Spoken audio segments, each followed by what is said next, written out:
कल एक ख़बर जो आप तक पहुंची और वो मुआहदे की तौसी और तौसीक थी, जिसमें हमारी टीम हुकूमती वफ़द के साथ काफ़ी देर मुज़ाकरात में रही, जिसमें उन्होंने अपने इस अहद का पास रखते हुए ये बात कही कि जी हमें नहीं पता था कि नामूस रिसालत का मामला इतना नाजुक है, हमें तो बाबा जी के दुनिया से जाने के बाद पता लगा।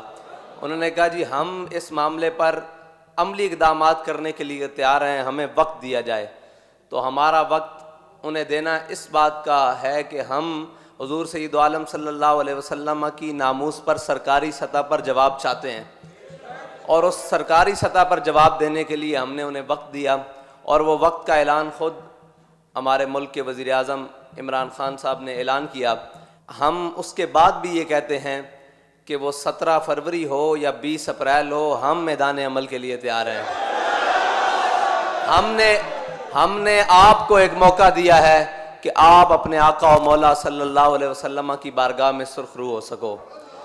और दूसरी बात यह है कि उनका खुद बैठकर हमारी टीम से ये बात करना कि जी हम इस मामले में अब सीरियस हो चुके हैं, ना तो सिविल गवर्नमेंट हमारी नामूस रिसालत पर कोई बात सुनती है, वो कहते हैं जी सब कुछ हो सकता है, नामूस रिसालत के परवानों पर शैल नहीं गिराए जा सकते। उन्होंने कहा जी इदारों के लोग वो भी इस बात के ऊपर हैं कि सब कुछ हो सकता है, सबको रोका जा सकता है, नामूस रिसालत के परवानों को नहीं रोका जा सकता। तो हम आपके सामने इस बात का अहद करते हैं कि आप हमें वक्त दें, इंशाअल्लाह हम अमली तस्वीर में आएंगे।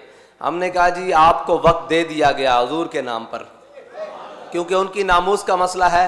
अल्लाह ताला आपसे ये काम ले ले और आपको क़यामत वाले दिन हुजूर के सामने शर्मिंदगी ना उठानी पड़े, हम इसके लिए दुआ करते हैं। और इसके लिए हमने वो ऐलान और मुआहदे की तौसी भी कराई।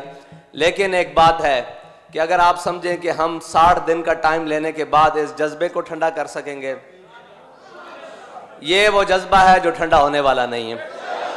हाँ, ये तो दिन ब दिन बढ़ता जा रहा है, क्योंकि ये उन जज्बों में से है कि हजरत उक़बा बिन नाफे फाते अफ्रीका, हमारे कायद जब इनकी बात करते थे तो इनका वाक़या सुनाते थे कि आप जब अफ्रीका के जंगलों में मुसलमान मुजाहिदों के साथ पहुंचे ना, तो आपने एक टीले पर चढ़कर ऐलान किया कि ऐ इस जंगल के दरिंदों, शेरों, चीतों, हाथियों और मुज़ी जानवरों, मैं तुम्हें ऐलान करता हूँ कि हम अपने आका और मौला सल्लल्लाहु अलैहि वसल्लम के ग़ुलाम आए हैं इस जंगल में, और इस जंगल में हमने रात बसर करनी है, तो ये जंगल खाली कर दो।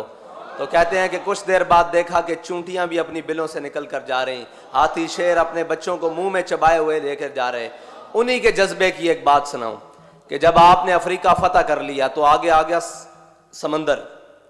हजरत उक़बा बिन नाफे ने अपने घोड़े को एड़ लगाई और समंदर के अंदर दाखिल कर दिया।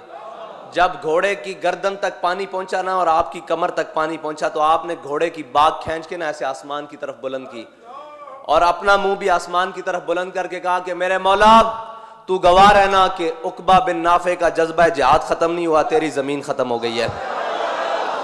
ये बात किसी की गलत फहमी में न रहे कि लब्बैक वालों को 60 दिन का चकमा देकर या 60 दिन हमसे मांग कर, हमने तो अपने इखलास की बुनियाद पर दिया है, इसलिए कि हमारी रियासती सतह पर फ्रांस को जवाब हो जाए। क्योंकि हमारे आयद मिल्लत इस्लामिया अल्लामा खादिम हुसैन रिजवी की एक ही ख्वाहिश थी कि वो रियासती सतह के ऊपर गुस्ताखी हुई है तो जवाब भी रियासती सतह के ऊपर होना चाहिए। हमने उस रियासती सतह के ऊपर जवाब के लिए आपको मजीद 60 दिन दिए हैं, उसके अंदर आप करें। और अगर कोई ये समझे कि ये जज्बा ख़त्म हो चुका है, तो हमारे बड़ों का तो जज्बा समंदर के अंदर जाकर भी ख़त्म नहीं हुआ। हम जिस कबील में से हैं वो जज्बे ख़त्म होने वाले नहीं हैं। मेरे आका और मौला सल्लल्लाहु अलैहि वसल्लम की नामूस के लिए जो कुछ हमें ज़िंदगी में तकलीफ़ और परेशानी उठानी पड़े, वो हमारे लिए ज़ादे राह है, वो हमारे लिए सरमाया हयात है, वो हमारे लिए वो चीज़ है जिसको हमने लेकर कल जन्नत में जाना है। जब खालिद बिन सुफियान अल हुज़ली को अब्दुल्ला बिन उनैस ने वासिल जहन्नम किया, मेरे आका और मौला ने फरमाया जाओ उसको वासिल जहन्नम। ये बड़ा लंबा वाक़या है, उसमें हज़रत अब्दुल्ला बिन उनैस ने चलते हुए नमाज भी पढ़ी, वो भी इमाम बुखारी ने नकल किया है, बड़ा लंबा वाक़या है।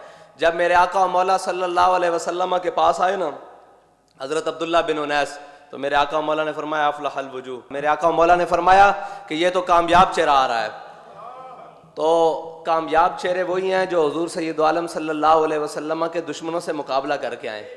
हमने आपको एक मौका दिया है कि आप भी उन चेहरों में अपना चेहरा रखवा लें जो कामयाब हैं, जो हुजूर सैयद आलम सल्लल्लाहु अलैहि वसल्लम की नामूस रिसालत के लिए काम करने के लिए तैयार हैं। हमने अपने सारे चेहरे हुजूर सैयद आलम सल्लल्लाहु अलैहि वसल्लम की नामूस पर कुर्बान करने के लिए रखे हुए हैं। जब मेरे आका मौला सल्लल्लाहु अलैहि वसल्लम के पास अब्दुल्ला बिन उनैस आए तो मेरे आका मौला ने अपना असाए मुबारक हज़रत अब्दुल्ला बिन उनैस को दिया और फरमाया अब्दुल्ला बिन उनैस ये अपने पास रख लो, क़यामत वाले दिन जब रोज़े महशर होगा किसी के पास चलने के लिए कोई सहारा नहीं होगा, तुम्हारे पास ये असा होगा और तुम इसी असा की टेक पर जन्नत में जाओगे। तो हज़रत अब्दुल्ला बिन उनैस ने वो असा वसीयत की थी कि मेरी कब्र में रख देना। और हम ये पैगाम देना चाहते हैं कि तहरीक लब्बैक या रसूलुल्लाह के कारकुनों ने जो फार्म फिल किए हुए हैं ना हुजूर सैयद आलम सल्लल्लाहु अलैहि वसल्लम की नामूस रिसालत के लिए, वो सब ने वसीयत की हुई है कि ये जो फार्म है ये हमारी कफन में रख देना। कल क़यामत के दिन हम हुजूर के सामने जाकर पेश होंगे, या रसूलुल्लाह हम उस जमात से थे जो आपकी नामूस रिसालत के लिए सबसे पहले मैदान अमल में निकलती थी। हम उस कायद के पीछे थे जिस कायद ने हुजूर सैयद आलम सल्लल्लाहु अलैहि वसल्लम की नामूस रिसालत के लिए सबसे पहले आगे कदम बढ़ाया था।